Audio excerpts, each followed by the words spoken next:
Welcome to top headlines. Godavari Banakacherla project వల్ల ఏ రాష్ట్రానికి ఇబ్బంది లేకుండా నీటి వినియోగం జరుగుతుందంటూ ఆంధ్రప్రదేశ్ సీఎం చంద్రబాబు నాయుడు స్పష్టం చేశారు. అమరావతిలో ఏడాది పాలన సందర్భంగా నిర్వహించిన సుపరిపాలనలో తొలి అడుగు కార్యక్రమంలో ఆయన మాట్లాడారు. ఈ ప్రాజెక్టు రాయలసీమకు గేమ్ చేంజర్ అవుతుందని, సాగునీటి అవసరాలు తీరటంతో రైతులు ఉత్సాహంగా వ్యవసాయం చేయగలరన్నారు. గోదావరి జలాల వినియోగం ద్వారా రెండు తెలుగు రాష్ట్రాలకు లబ్ధి కలుగుతుందన్నారు. సహజ వనరుల సమర్థ వినియోగం ద్వారా ప్రాంతీయ సమతుల్యత సాధించాల్సిన అవసరాన్ని ఆయన పునరుద్ఘాటించారు. బనకచర్ల ప్రాజెక్టు ద్వారా రాయలసీమ అభివృద్ధికి నూతన అధ్యాయం ప్రారంభమవుతుందని చంద్రబాబు ధీమా వ్యక్తం చేశారు. ఎలాంటి దుష్ప్రచారాలు, అర్ధరహిత విమర్శలు సహించబోమని స్పష్టం చేశారు. పోలవరం బనకచర్ల గోదావరిలో నీళ్లున్నాయి. మొన్న కూడా నేను ఒక మాట చెప్పాను, అటు తెలంగాణ వాడుకోవాలంటే వాళ్ళు కూడా వాడుకోవచ్చు, ఆంధ్రప్రదేశ్ మనం వాడుకుంటాం, ఎవరికి ఇబ్బంది లేదు.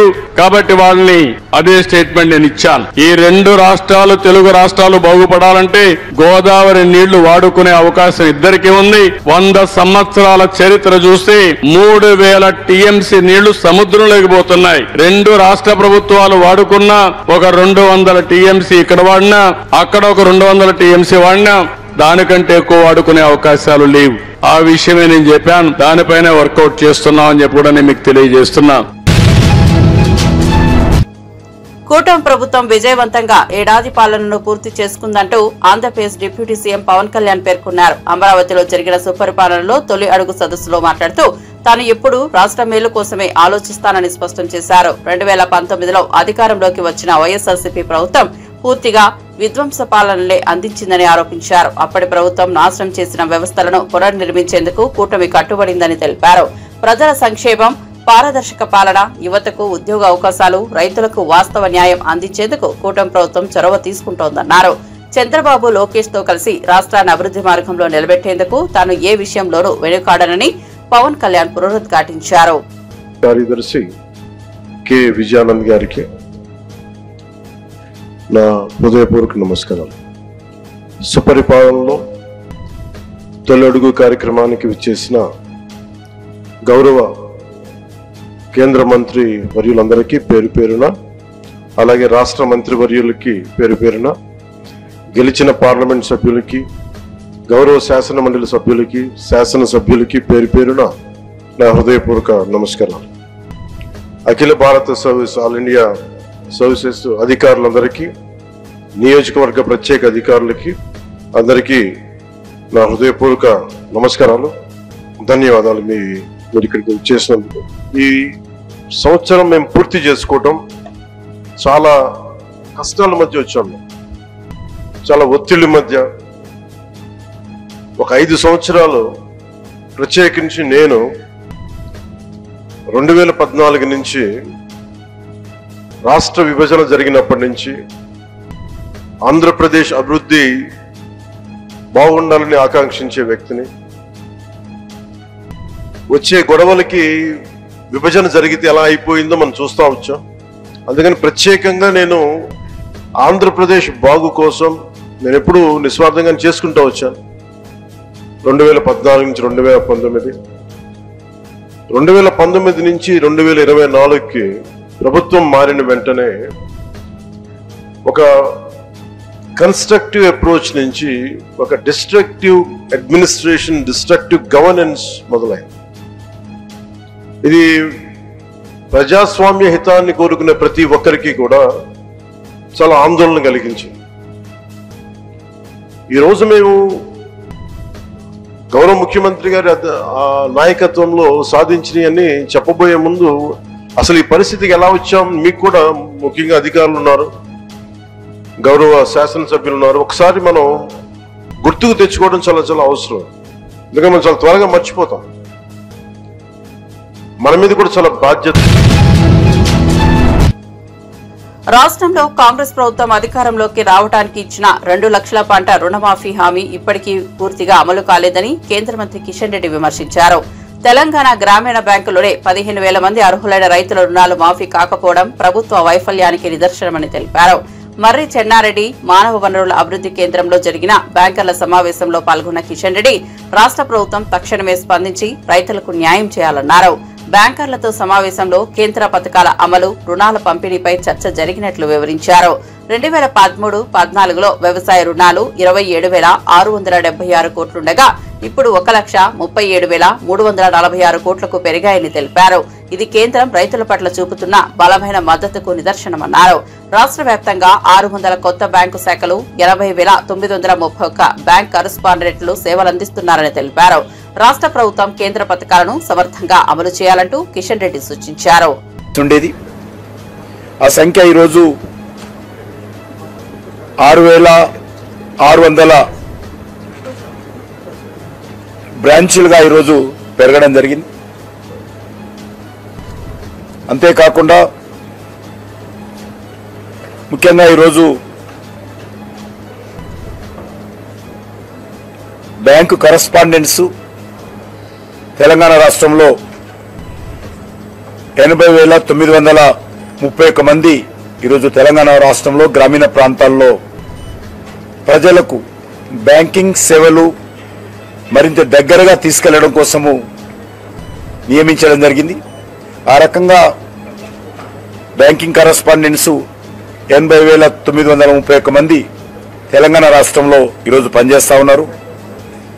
అంతేకాకుండా తెలంగాణలో వివిధ జిల్లాలకు సంబంధించి 3 బ్యాంకులు లీడ్ బ్యాంక్ మీదుగా పనిచేస్తూ ఉన్నాయి. స్టేట్ బ్యాంక్ ఆఫ్ ఇండియా కానీ, యూనియన్ బ్యాంక్ ఆఫ్ ఇండియా కానీ, కెనరా బ్యాంక్ కానీ, ఈ 3 బ్యాంకులు వివిధ జిల్లాలకు డిస్టిక్ లీడ్ బ్యాంక్గా పనిచేస్తున్న విషయాన్ని ఈ సందర్భంగా మనం చేస్తా ఉన్నాను. అంతేకాకుండా ఎప్పటికప్పుడు మరి ప్రజలకు బ్యాంకింగ్ సేవల గురించి, బ్యాంకుల ద్వారా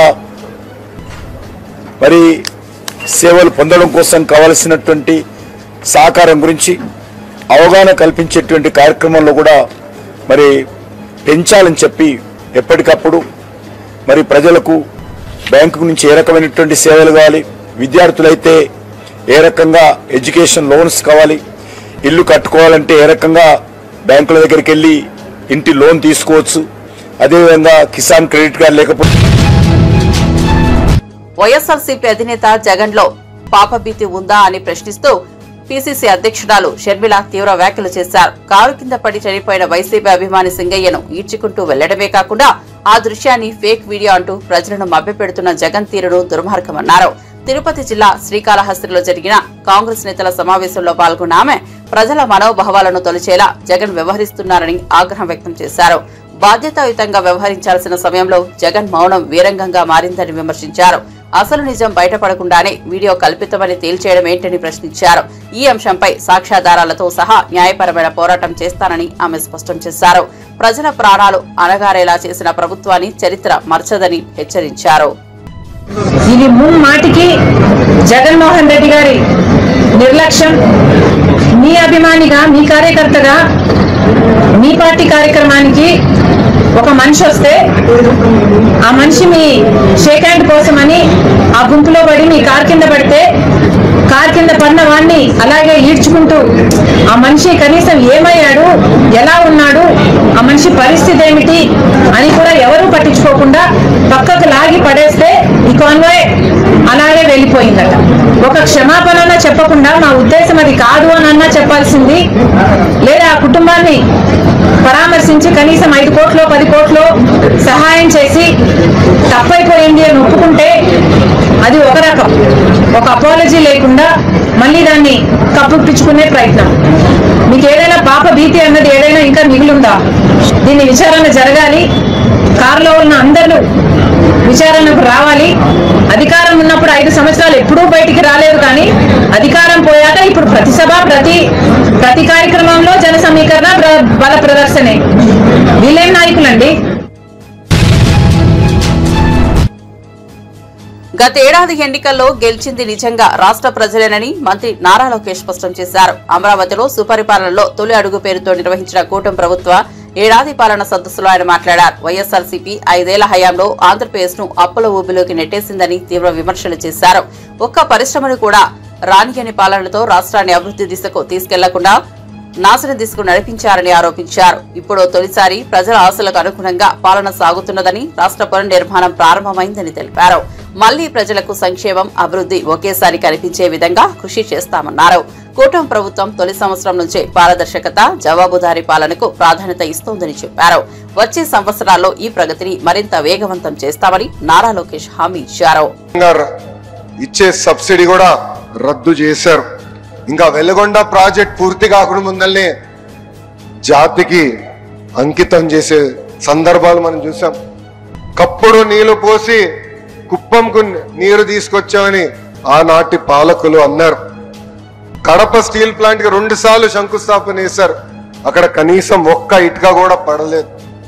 ఇంకా విశాఖపట్నంలో ఒక వ్యక్తి బతికేదానికి 700 కోట్లతో ఒక రాయల్ ప్యాలెస్ కట్టుకున్నారు తప్ప విశాఖ ఉక్కు గురించి కానీ అదే విధంగా రైల్ జోన్ గురించి ఏనాడు మాట్లాడలేదు. 5 ఏళ్లు అరాచక పాలన ప్రజలు చూశారు. ఏకంగా దళితుల్ని చంపి డోర్ డెలివరీలు చేసిన రోజులు ప్రజలు చూశారు. కోవిడ్ సమయంలో మాస్క్ అరిగినందుకు ఒక డాక్టర్ని ఎంత కిరాతకంగా చంపారో ప్రజలు చూశారు. అక్కని వేధించాడని కంప్లైంట్ చేసిన ఒక అమర్నాథ్ గౌడ్ని ఏకంగా పెట్రోల్ పోసి తగలబెట్టి చంపేసిన రోజులు ప్రజలు చూశారు. ప్రశ్నిస్తే లాఠీ దెబ్బలు, కేసులు, అరెస్టులు. ఇంకా విధ్వంస పాలనపై ప్రజలు తిరుగుబాటు చేశారు. అందుకే పెద్ద ఎత్తున కూటమిని ప్రజలు ఆశీర్వదించారు, దీవించారు. సుపరిపాలనలో మనం తొలి అడుగు వేశాం. 5 ఏళ్లు రాష్ట్ర విధ్వంసం చేసిన వారు ఈరోజు ప్రజాప్రభుత్వం ఏం చేసిందని ప్రశ్నిస్తారు. వాళ్ళని సూటిగా కొన్ని సమాధానాలు చెప్పదలుచుకున్నా. ప్రభుత్వం వచ్చిన తర్వాత ప్రజలు ఈరోజు ప్రశాంతంగా ఉంటున్నారు. ప్రజాప్రభుత్వం వచ్చిన తర్వాత ప్రజల ముఖంలో చిరునవ్వు ఈరోజు కంపడుతుంది. ప్రజాప్రభుత్వం వచ్చిన తర్వాత ప్రజా సంఘాలకు ప్రశ్నించే హక్కు కూడా ఈరోజు కూటమి ప్రభుత్వం అందించింది. నియంత పాలన నుంచి ప్రజలకి నిజమైన స్వాతంత్రం ఈరోజు వచ్చింది. అది అన్ని సాధించామని కేంద్ర మంత్రి కరీంనగర్ ఎంపీ అయిన బండి సంజయ్ కాళేశ్వరం ప్రాజెక్టుపై అసత్యాలు ప్రచారం చేస్తున్నారని మాజీ మంత్రి ఎమ్మెల్యే గంగుల కమలాకర్ ఆగ్రహం వ్యక్తం చేశారు. రాష్ట్రంలో ఇప్పటికీ బీఆర్ఎస్ ప్రభుత్వమే ఉందనుకునే పరిస్థితిలో బండి సంజయ్ ఉన్నాడా అని నిలదీశారు. ప్రతిరోజు బీఆర్ఎస్ పార్టీపై విమర్శలు చేయడం ఆయనకు అలవాటైపోయిందన్నారు. ప్రస్తుతం పాలనలో కాంగ్రెస్ ప్రభుత్వం ఉందా లేదా బీజేపీ ప్రభుత్వం నడుస్తుందా అనే అనుమానం ప్రజల్లో కలుగుతోందని ఎద్దేవా చేశారు. కాళేశ్వరం ప్రాజెక్టు తెలంగాణకు జీవనాడి లాంటిదని, బీజేపీ నేతలు దానిపై తప్పుడు ప్రచారం చేయడం బాధాకరమన్నారు. రాజకీయ లబ్ధి కోసం రాష్ట్ర ప్రయోజనాలను తాకట్టు పెట్టకూడదని గంగుల హితవు పలికారు. తెలంగాణ అభివృద్ధిపై బీజేపీ నేతల అసూయతోనే ఇలాంటి వ్యాఖ్యలు వస్తున్నాయని మండిపడ్డారు. మా చంద్రబాబు నాయుడు ఇండియాలో భాగస్వామ్యం మేము సపోర్ట్ చేస్తాము అని మోడీ వచ్చి యోగా చేసినట్టు చేస్తే చెప్పుకోవచ్చు, పోలవరం డ్యామేజ్ అని చెప్పుకోవచ్చు. మరి ఇక్కడ రేవంత్ రెడ్డి ప్రభుత్వం నడుతుంటే ఎవరిని కాపాడుతందుకోసము ఈ బండి సంజయ్ రెడ్డి మాట్లాడుతున్నారు. దాంతోపాటు ఈ బీజేపీ నాయకులందరంగా ఎవరిని కాపాడుతున్నారు. ఇంకా కూడా భ్రమ ఉంది. మా ముఖ్యమంత్రి కేసీఆర్ అనుకుంటారు ఏంది? పొద్దున్నైతే ప్రభుత్వాన్ని విమర్శించాలంటే మా కేసీఆర్ విమర్శిస్తున్నారు. ప్రభుత్వం ఈ రోజు మారిపోయింది. కాంగ్రెస్ ప్రభుత్వం సోయి కూడా లేకుండా పోయింది. సిడబ్ల్యూసి లెటర్ ను పబ్లిక్ కు కరీంనగర్ లో ప్రెస్ కు రిలీజ్ చేశాడు. అందులో ఏమన్నాడు? 9 దగ్గర 165 టీఎంసీల నీటి లభ్యత ఉన్నది అని ఒక స్టేట్మెంట్ ఇచ్చాడు.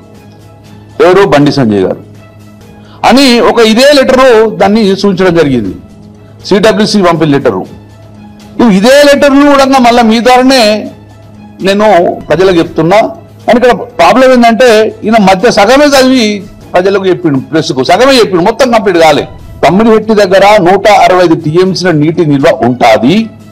కానీ అందులో అప్పటికే 63 టీఎంసీల నీటిను అలాట్ చేశాము పై రాష్ట్రాలకు అని చెప్పి క్లియర్ గా ఇందులో రాసిండు.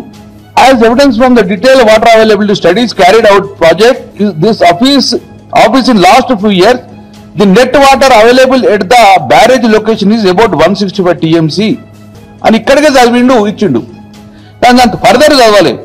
At 75% dependable, which includes preservable surplus from the share of upper states.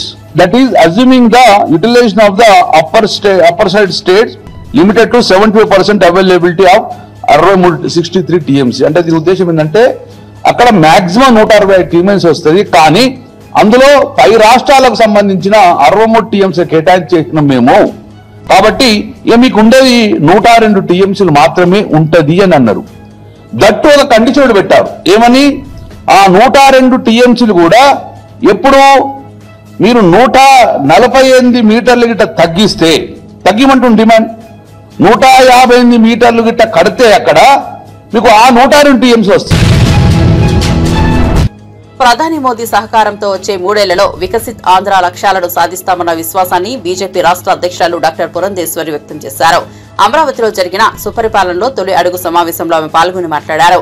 YSRCP ప్రభుత్వం రాష్ట్రాన్ని అప్పుల ఊబిలోకి నెట్టిందని, ఆ ఆర్థిక సంక్షోభం నుంచి బయటపడేందుకు CM Chandrababu, deputy CM Pawan Kalyan రథసారథుల్లా శ్రమిస్తున్నారని కొనియాడారు. కేంద్ర ప్రభుత్వం అందిస్తున్న సహకారం, రాష్ట్ర కూటమి ప్రభుత్వ విధానాలు కలిసి అభివృద్ధికి కొత్త దిశగా నడిపిస్తున్నాయని పేర్కొన్నారు. రాష్ట్ర అభివృద్ధికి పారదర్శక పాలనే మార్గమని, దీనికి సుస్థిరమైన దారిగా కూటమి ప్రభుత్వం మారిందన్నారు. పెరుగుతున్న పెట్టుబడులు, బలమైన పాలన వ్యవస్థతో వికసిత్ ఆంధ్రాకు ఇది ఆరంభం మాత్రమేనని పురంధేశ్వరి స్పష్టం చేశారు. రాజు ఎవరైతే ఉంటారో తనకి సంతృప్తి ఇచ్చేటువంటి విషయం మాత్రమే వారు చేయరు. నిజంగా ప్రజలు ఏదైతే ఆకాంక్షిస్తారో వాటిని ఆచరణలో పెట్టేటువంటి వారే నిజమైనటువంటి పాలకుడు అని చెప్పి పెద్దలు చెప్పినటువంటి మాట. అటువంటి పరిపాలన దక్షత కలిగినటువంటి వారు చంద్రబాబు నాయుడు గారు. అక్షర క్రమంలో మాత్రమే కాకుండా అభివృద్ధిలో కూడా అగ్రగామిగా నిలపగలిగేటువంటి దక్షత వారికి ఉన్నటువంటి సందర్భంలో పవన్ కళ్యాణ్ గారు కూడా వారి యొక్క సహకారాన్ని వారికి అందిస్తున్నటువంటి నేపథ్యంలో ఖచ్చితంగా వికసిత్ ఆంధ్ర రాష్ట్రాన్ని మనమందరం ఈ 3 సంవత్సరాల కాలంలో సాధించుకునే దిశగా అడుగులు వేద్దామని చెప్పి తెలియజేసుకుంటూ సెలవు తీసుకున్నాను. జై హింద్. స్థానిక సంస్థల ఎన్నికల్లో బీసీలకు 42% రిజర్వేషన్లను తక్షణమే అమలు చేయాలని బీజేపీ శాసనసభాపక్ష నేత ఏలిటి మహేశ్వరరెడ్డి డిమాండ్ చేశారు. బీసీ వర్గాల న్యాయం కోసం రాష్ట్ర ప్రభుత్వం స్పష్టమైన ప్రకటన చేయాలని కోరారు. రైతు భరోసా నిధులు కూడా అసంపూర్ణంగా మంజూరయ్యాయంటూ విమర్శలు చేశారు. ఒక సీజన్లో ఇవ్వకపోవడం, మరో సీజన్లో కేవలం 4 ఎకరాలకు మాత్రమే ఇవ్వడమేంటని ప్రశ్నించారు. ఈ నెల 2న అమలుకు రావాల్సిన రాజీవ్ యువ వికాసం పథకాన్ని ఎందుకు పెండింగ్ లో ఉంచారో ప్రభుత్వం స్పష్టం చేయాలన్నారు. నిరుద్యోగులను కాంగ్రెస్ ప్రభుత్వం మోసం చేస్తోందని ఆరోపించారు. మాజీ ప్రభుత్వమైన బీఆర్ఎస్ హయాంలో జరిగిన అవినీతి అక్రమాలపై విచారణ చేసి బాధ్యులను జైలుకు పంపేలా చర్యలు ఎందుకు తీసుకోవడం లేదని మండిపడ్డారు. మంత్రివర్గ సమావేశంలో రాజీవ్ యువ వికాసంపై తక్షణ నిర్ణయం తీసుకోవాలని డిమాండ్ చేశారు. 11 నెలల పాటు దాదాపుగా లోకల్ బాడీ ఎన్నికల్లో మున్సిపాలిటీలు కానివ్వండి, అంతకు ముందు దాదాపు 15 నెలల నుంచి గ్రామ పంచాయతీ, ఎంపీటీసీ, జెడ్పీటీసీ ఎన్నికలు లేక ఈ రోజు గ్రామీణ ప్రాంతంలో పూర్తిగా అభివృద్ధి కుంటపడటమే కాకుండా గ్రామీణ ప్రాంతంలో ప్రాతినిధ్యం లేక ఎక్కడి సమస్యలు అక్కడనే మరి ప్రజలంతా ఇబ్బంది పడతా ఉంటే దాదాపు సంవత్సరంన్నర మీరు అధికారంలోకి వచ్చిన తర్వాత లోకల్ బాడీ ఎన్నికల విషయంలో ఎందుకు ఈ రకంగా దాటవేసే ధోరణి చేస్తా ఉన్నారు, లోకల్ బాడీ ఎన్నికలు ఎందుకు నిర్వహించలేకపోతా ఉన్నారో మరి తెలియజేయాల్సిందిగా మేము కోరుతా ఉన్నాం. దాదాపుగా 23,973 మందికి మా పెంచిన రిజర్వేషన్ వల్ల బీసీ సోదర సోదరిమణులకు లబ్ధి చెందుతుందని చెప్పినటువంటి రేవంత్ రెడ్డి గారు ఆ ఊసే లేకుండా ఈ రోజు దాటవేసే కార్యక్రమాన్ని చేస్తా ఉన్నారు. ఎట్టి పరిస్థితుల్లో మరి భారతీయ జనతా పార్టీ అంశంలో ఖచ్చితంగా మీరు చెప్పినట్టుగా రిజర్వేషన్ ఇంప్లిమెంట్ చేయాలని చెప్పి డిమాండ్ చేస్తా ఉన్నాం. అఖండ గోదావరి పర్యాటక ప్రాజెక్టు శంకుస్థాపన కార్యక్రమం ఈ నెల 26న జరగనున్నట్లు పర్యాటక శాఖ మంత్రి కందుల దుర్గేష్ తెలిపారు. ఈ కార్యక్రమానికి కేంద్ర జలశక్తి మంత్రి గజేంద్ర సింగ్ షెకావత్ హాజరు కానున్నారు. ఉప ముఖ్యమంత్రి పవన్ కళ్యాణ్, బీజేపీ ఎంపీ పురంధేశ్వరి కూడా ఈ శంకుస్థాపన సభలో పాల్గొంటారని మంత్రి వెల్లడించారు. మొత్తం 97.44 కోట్లతో అఖండ గోదావరి ప్రాజెక్టును అభివృద్ధి చేయనున్నట్లు వెల్లడించారు. రాజమండ్రి హ్యావ్లాక్ వంతెనను పర్యాటక దృష్ట్యా ప్రత్యేకంగా అభివృద్ధి చేసి అంతర్జాతీయ పర్యాటక ప్రాజెక్టుగా మలచనున్నామని తెలిపారు. గోదావరి పరివాహక ప్రాంతాలకు ఈ ప్రాజెక్టు ద్వారా పర్యాటక రంగంలో కొత్త దశ చేర్చుతుందని చెప్పారు. ఈ అఖండ గోదావరి ప్రాజెక్టు మనం కూటమి ప్రభుత్వం అధికారంలోకి వచ్చిన తర్వాత చాలా ప్రతిష్టాత్మకంగా తీసుకుని గజేంద్ర సింగ్ షెకావత్ గారి యొక్క సహకారంతో సాకారం చేసుకుంటా ఉన్నాం.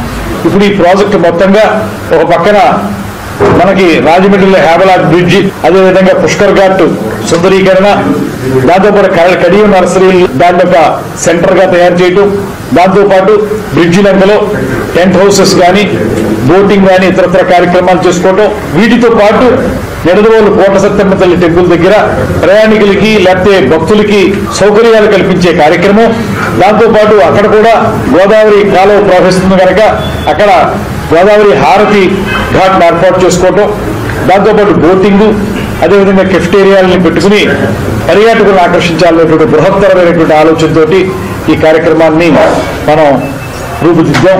ఇందులో కొంత మేరకు అంటే పూర్తిగా 94,44,00,000కి ఇంకా టెండర్లు ఫైనలైజ్ కాలేదు, కానీ అందులో ముందు మన పుష్కర్ ఘాట్ని సుందరీకరించే కార్యక్రమానికి సంబంధించి దానికి టెండర్లు ఫైనలైజ్ అయినాయి. ఆ టెండర్ల ద్వారా రేపు 26వ తారీఖున దానికి శంకుస్థాపన చేసుకుంటున్నాం. ధనుష్, నాగార్జున, రష్మిక మందన ప్రధాన పాత్రధారులుగా శేఖర్ కమల దర్శకత్వంలో తెరకెక్కిన కుబేరా చిత్రం ఇటీవల మంచి విజయాన్ని అందుకుంది. ఈ సందర్భంగా హైదరాబాద్ చిత్ర బృందం ఘనంగా సక్సెస్ మీట్ ను నిర్వహించింది. నాగార్జున మాట్లాడుతూ కుబేరా సినిమా విజయం మా అందరికీ ఎంతో ఆనందాన్ని ఇచ్చింది. ఈ కథను ప్రేక్షకులు హృదయపూర్వకంగా అంగీకరించడం ఎంతో గొప్ప విషయం. శేఖర్ కమల అద్భుతమైన కథనంతో పాటు ధనుష్, రష్మిక జోడీగా ఆకట్టుకున్నారు. నేను నటించిన పాత్రకు ప్రేక్షకుల నుంచి మంచి స్పందన ఇవ్వడం ఆనందంగా ఉంది అని తెలిపారు. నిర్మాతలు సునీల్ నారంగ్, పుష్కూర్ రామ్మోహన్ రావుకు కృతజ్ఞతలు తెలిపారు. ప్రేక్షకుల ప్రేమతోనే ఈ చిత్రం సూపర్ హిట్ అయిందని పేర్కొన్నారు. కుబేరా విజయంతో అందరి ముఖాల్లో ఆనందం కనిపిస్తోందని చిత్ర బృందం చెప్పింది. అంతేకాదు, small film, big film, any film, anybody goes to his house and say give me support, మాకు మీ చేయి కావాలి, మంచి చేయి కావాలి అనగానే ఆయన ఇమ్మీడియట్గా సపోర్ట్ చేస్తారు. That's why we all love you sir Chiranjeevi garu. Thank you for coming. And of course 2 events అయిపోయినాయి, అందరినీ థ్యాంక్ యూ అని చెప్పి అండ్ మా శేఖర్ కమల గారితో పుస్తకం పట్టుకు వస్తారు. But so thank you to everybody. And there is one person I really want to thank is or Kubera Shekhar Kammula garu. నేను ఇంతకుముందు అన్నాను, నిన్న ప్రెస్ మీట్లోనూ అన్నాను, ఇవాళ అంటున్నాను, this is Shekhar Kammula's film and nobody's film.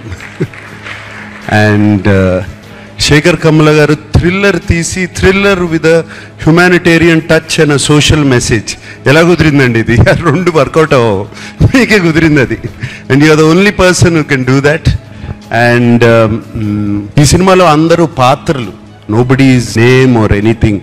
Shyamala అంటున్నట్టు దీపక్, దేవా, సమీరా, ఆల్ క్యారెక్టర్స్.